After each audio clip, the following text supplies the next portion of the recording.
Hello guys, and welcome back to another episode of Overcoming Graduation with Brian Drury. Today I'm going to be sharing a story about overcoming a fear and also checking off a life goal that I had that this just happened a couple months ago, and that was to actually go skydiving.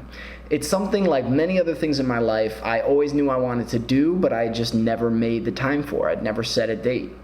So I was out in the Bay Area near San Francisco for a work trip, and I was visiting some family friends of ours. And my friend Kara was talking about how amazing skydiving was. And I said, I'd love to do it. She said, I would do it again. And she goes, let's look up times. And it kind of got exciting, got that excited flutter, because you're going to be doing something that terrifies you, but at the same time you've always wanted to do. I think most people in the world have tons of things they would love to do, food they'd like to try, people they'd like to meet, experiences they'd like to have, but they are terrified to take the step because they know there's fear of rejection, of getting hurt, of trying some food and having it be awful. So rather than risk getting out of the comfort zone and having something not be the way we expect or not be better than we expect, a lot of times we'll just kind of edge back into that comfort zone and say, yeah, maybe later. And one of my favorite quotes is, show me later on a calendar. I don't know who said it, but I absolutely love that. Show me later, show me, I'll do it sometime, maybe down the road. It's like, show me that on the calendar because it doesn't show up. So it took a friend of mine saying, let's look at times. And then she said, you got to do it, Brian. It was amazing. It changed my life. It's beyond anything. It's beyond description. There are a lot of things that I've been fortunate to experience in my life that are just beyond words. I mean, you can be the best writer, the best speaker in the world. You can detail the experience. You can give lots of adjectives and lots of just fantastic words to describe it. But the actual experience, Benjamin Board says, the moment of experience is the firmest reality. And so I'm getting close to this point of saying, yes, I'm going to take on a life dream. And like so many other things in my life, many of my life dreams I've thought about and been like, yeah, later. Down the road is when I'll do that. Down the road is when I'll be able to do that. I'll be able to afford it. I'll be able to blah, blah, blah, blah, just making excuses. And what I've found time and time again when I have challenged that idea of later, that idea of the success or these life dreams have to wait until I'm older, more mature, till later, I've discovered that nothing needs to wait, that these time frames that we're applying to our lives really are just nonsense. They're something that we've constructed in our brain so that we can procrastinate, so that we can stay in our comfort zone. That's how I've been able to write a book and start 2 different blogs and start this podcast. It's not by waiting for someone to tell me when it's okay. It's by choosing that it was something that I wanted and going for it. And fortunately for me in this circumstance, I had a friend who was pushing me to do something and to step into my greatness.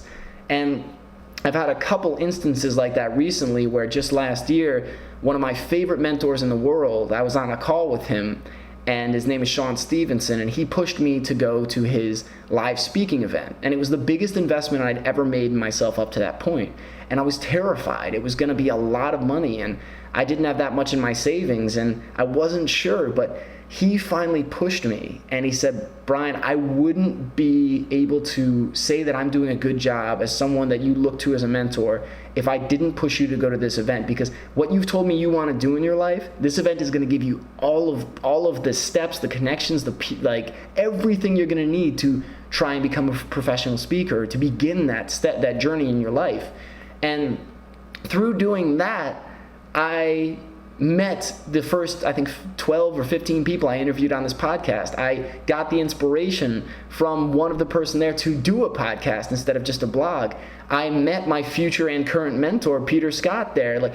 It changed my life in so many ways, and then encouraged me to continue to invest in myself, to invest in experience, to invest in education, because when you invest in yourself, you grow, you develop, you see new possibilities, and you also see the returns you get from doing these things that you've always wanted to do in your life. So Kara's sitting there and she goes, Brian, we can do it this Sunday, a few days away. And I just said, let's do it.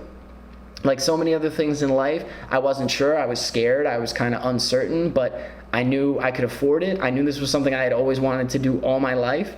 And we said, hell, let's go for the biggest jump, because it's an 18,000 foot jump. It's the highest tandem jump in the world. And if I'm going to do this, I'm going to go big.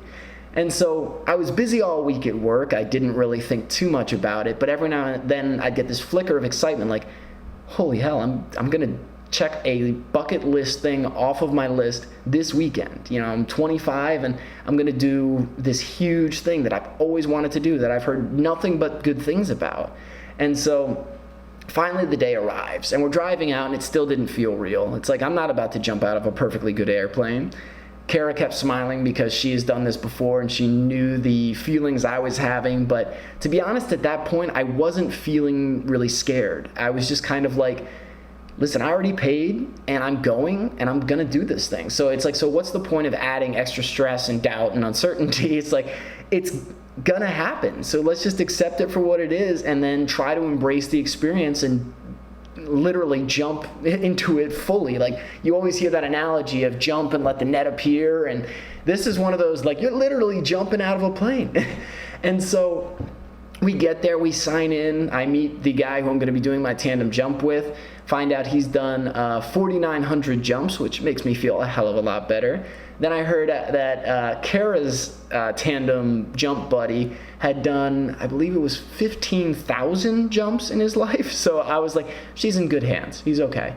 So the way that this works at this place is out in Monterey, California. So we were in Monterey Bay and it was absolutely gorgeous. I mean, just a perfect day for it. The sun was out, the sky was clear, and the ocean is gorgeous there. Monterey is a very nice, small little town right on the water. And the way it works is they have 4 groups of jumps, so 4 different elevations, and the bus takes the people who aren't jumping yet out to the landing zone, and which is only about 5 minutes away past the area where the plane is taking off. And so you stay there and you watch the people come down from their jumps. And it's a really cool experience. I mean, of course, you're just sitting there like kind of on edge. You're like, oh man, I just want to go. It's game time. It's my turn. And so we're sitting there and we're waiting, and we see the first group come down, and you see all of the photographers and the videographers landing, just like coming down, flying towards the earth with their parachutes, and then at the very last minute swooping up and just landing daintily like a dove. And it's amazing to watch the control, watch them whipping around, and I mean, it's just like so much fun and it's so inspiring. And then you see the people landing that were terrified moments before, and now that they're on the ground, they're just laughing. They're filled with endorphins and energy because they did something they didn't think they could. They did something they were terrified to do. And even if they said, you know what, I'll never do that again, which is rare with skydiving, but I have heard it. If they said, I'm never going to do that again, they can always look back and say, there was that thing I thought I couldn't do, but because I just tried, now I know I'm capable of that. Which then begs the question, what else am I telling myself I can't do that I could be doing right now? So we come up to the last group of jumpers before, or skydivers, I don't know what you would call them, but we get to the last group before it's our turn to go. And so they're all coming down, and a couple of the videographers landed just kind of like all over the place, like really far away. And it looked like the wind had picked up because they were just kind of, things looked a little more unpredictable. They weren't coming down right in the landing area that was designated. And one of the videographers is coming down, and we'd seen this 12, 15 times already, so he was coming down really fast. But they always pulled up right at the last second, so we were like, okay, he's about to pull up. And so he comes flying down, and at the very last minute when he was supposed to pull up, he didn't, and this guy slams into the ground. So his chute was pulled, don't get me wrong there, his chute was pulled, and he was slowed, but he had a lot of velocity coming towards the ground. He hits, he bounces, and his body kind of folded, he bounced again, he rolled, and came to a stop. And it was terrifying. I mean, it was one of the most kind of graphic or violent things that I've seen in my life, and that I've seen in person. We see all kinds of things in movies, but there's something really unique about seeing a traumatic or a really kind of violent event in person. And it's not something that I would wish upon people. It's one of those things that happen. And I was like, okay, what can we do? So several of the jumpers ran over, the professionals ran over to take care of this guy. They took a look at him, and I'm just going to tell you guys right now, he was okay. So just to take that out of anyone's minds, he was totally fine. Not totally fine.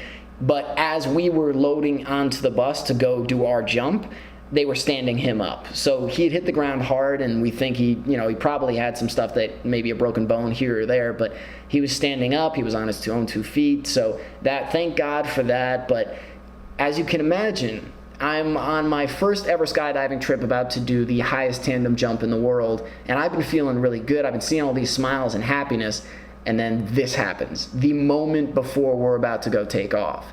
So that fear started to creep up, and that fear started to say, are you sure? Are you sure you want to do? Did you see that? Did you see how hard this guy came down?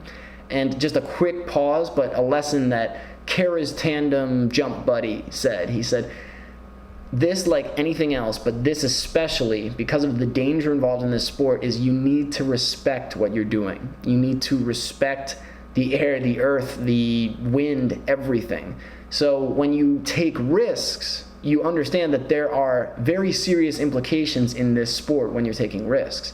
So it's understanding your limits, it's understanding your body, and it's understanding what it is you're trying to get from this. And as long as you're respectful of your limits and respectful of the danger that does exist in the sport, you'll be fine. He's done 15,000 jumps without any issue. So, he is a living example and living proof. This guy got a little ambitious, or maybe a little cocky, or just lost control for a moment.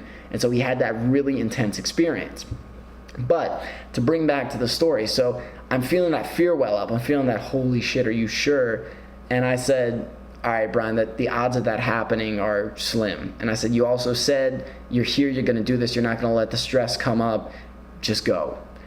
So we get on this tiny little plane. It takes off very quickly, and I've done a lot of flying lately, but this plane just picks up, gets up in the sky in no time. It's loud, it's buzzing.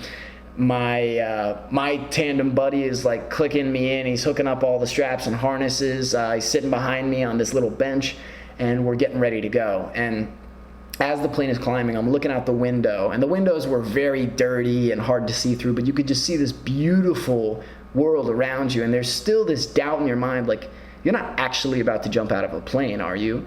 You're just going to fly somewhere and then go land. That's what you do in planes. But as you're sitting there, they go, okay, and they slide open the door, and the first person gets up, and boom, they just drop out of the plane. And so at this point, again, I was like, all right, this is happening, so let's just take it for what it is. Just try to take it all in. On the climb up, that flash of the dude hitting the ground and bouncing and folding definitely came back into my mind, but I tried to just push it out and say, let's make this the best it can be. And just trust that, I'm just putting my life in God's hands and saying, all right, let's experience this. So we start scooching up, we get to the door, and I had heard from many people, and I think it was from a military documentary about guys in the Air Force, that if you put your hands on the inside or paratroopers, that if you put your hands on the inside, you won't jump, but if you put your hands on the outside, you're gonna jump. In this situation, in a tandem jump, they don't even risk that, because what you do is you hold onto your harness right on your chest, and then he goes, one, he leans out. So you lean out the door, and you look down, you see everything. You lean back, and then boom, you're out the door. We fly out the door, and the camera girl who was with us was hanging on the side of the plane to film me coming out the door, and then jumped off with us. But we jump out, and my buddy hadn't told me that we were going to do a backflip. So we come flying out of the plane, backflip, and then boom, we're in free fall. And they say that you hold tight to your vest, and then when he double taps your shoulder, you pop your arms out in the typical skydiving position that you see. What is it? Stomach to ground, or something to that effect. And so we're falling. And what many people have told me is you have to get the video for your first time, because you won't remember it. And like many other things that I've experienced in my life, when there is so much stimuli for your senses that you can't even process it, your brain almost just shuts off. You just get in this state where your brain is like, dude, I can't even, it's like a computer, like I can't even process all this, power down. And so you're just experiencing that moment. You're just in it for that moment. And so for the first... So it's a 60-second free fall, I believe, because it's 18,000 feet. It's so high. Most jumps are typically around 30 seconds, from what I understand. And so we're falling. So for the first 30 seconds, I'm screaming. I'm like, oh my God. And my brain is just going, did we jump out of a plane? No, we didn't jump. We did. Oh my God. And so it's going back and forth and back and forth. And finally, this moment of kind of like clarity comes. And I just went, oh my God. And I'm going to try and post the videos for you guys, because you can see this moment where I go from screaming to my face just goes kind of just blank with wonderment and amazement. I'm looking around, and it was one of the most beautiful things I have ever seen in my life. It was indescribable. The colors, the texture of the land, looking to the left and seeing the mountains, looking to the right and seeing the ocean, the colors, the sun, just the way the light was hitting the ground. Like really, I can't even put into words how magical it was. And so I'm falling for the next 30 seconds, and then my tandem buddy just does some spins, and we're twirling like crazy, and it's just absolutely unreal, and you can't even process everything that's happening. So finally we get to the bottom of the free fall, pulls the chute, and we're hanging there, and he goes, hey, do you want to do some spins? And he hands me the straps, and I said, sure. And so he said, pull down on this one, but I was just so overwhelmed at this point. I was barely even pulling, so he just helped my arm, and he pulled, and we would do like a couple twirls, and it was crazy the amount of G's that you would feel. And then we pull it the other way and go down, and finally we come to landing, and as we're about to land, I kind of hit that moment like, okay, now this is where we need to make sure that everything goes all right, and boom, just landed on our butts, came down clean, and then the videographer ran over and did a little post-game interview, and I was just delirious with endorphins and excitement and energy. And so it was one of those moments where it became very clear that, again, one, the limitations or the waiting, the procrastination, all those things that I put in my mind and said, like, I can't do this till later, or maybe I could never do it, they were wrong. And only by doing it, only by just jumping out of a plane, could I convince myself that I could do it. And although there was fear, there was definitely fear there before, but not that much. But after seeing a guy who's supposed to be experienced, who's supposed to be one of the veterans, hit the ground and bounce and just, I mean, absolutely tank on it, like right before our jump, that was terrifying as well. And like many other things in life, like many other successes, when you're right on the verge of something amazing, you can have the most fear, the most trepidation, the most doubt. So the lesson here, guys, is one, if you haven't gone skydiving, go skydiving. Because I don't care if it's the most terrifying thing in the world for you, if you think it won't even bug you, the views, the things you'll see, the emotions you'll experience, it's completely unique. I still have trouble remembering it because there was so much sensory overload. There's still times where I'm like, no, I didn't do that. Kara recommended for me to go back again because she said the second time you remember so much more and it's so much clearer. And many of the jumpers we talked to, the skydivers, said that the feeling you get in free fall is just a moment of complete peace and serenity where all of the stress and anxiety of the world disappears. So if that's something you want to experience, definitely go out and try skydiving. Now, the lesson or the challenge for today, we're talking about fear. We're talking about the things that we accept as limitations in our lives. So today, what I'd like you to do after listening to this episode is to write down one thing that you have identified as something you can't do, but something that you want to do. Because there's certain things I can't do that I have no interest in doing, but write down one thing that you have identified that you're afraid of, that you say, I couldn't do that, but there's a deep burning desire inside of you to do it. Now, after you've written that down, a very powerful exercise is start writing down the actual facts on what it would take to do that. So if it's skydiving, for example, and you're saying, I can't skydive. Why? Because I'm afraid of heights, because I don't have the money, because I don't have this, because I don't have that. You start writing down, okay, what's the actual cost? Because mine was about $280, if I'm remembering correctly. But that's because I got a video, and that's because I did the highest jump. If you just want to do a jump, you can do it much cheaper at very safe and secure places. Then if you're afraid, all right, what about the safety? Well, then do some research, do some Google interviews or Google searches to check what the reviews say about certain places. Go to a well-established place with lots of reviews and experienced people. And then bit by bit, you can chip away at the things that you're afraid of to say, like, yeah, this is possible, or this is all I need to invest. And then the big thing, and it took someone else pushing me to schedule a life dream. But the biggest thing that will come, no matter what it is when you're going for your dreams, is to schedule it. You got to put it on the calendar. You have to make a commitment to yourself to do it. Otherwise, it's never going to happen, guys. It is about you taking your life into your hands and doing what you know you're meant to. So thank you guys so much for listening today. I know this was a long story about skydiving, but there was a lot of emotion tied to it, and I know it's something that many people are interested in. I also believe that there's a lot of pertinent messages and metaphors that come through throwing yourself out of a perfectly good plane. And so to follow up, and if you'd like to listen to any other episodes that I've put up recently, you can visit overcominggraduation.com. You can also subscribe to the email list there as well by putting in your name and email at the top left of the website. You can subscribe to this podcast on iTunes or Stitcher and get every episode downloaded on your phone. And if you'd like to reach out to me directly, you can contact me at brian@overcominggraduation.com.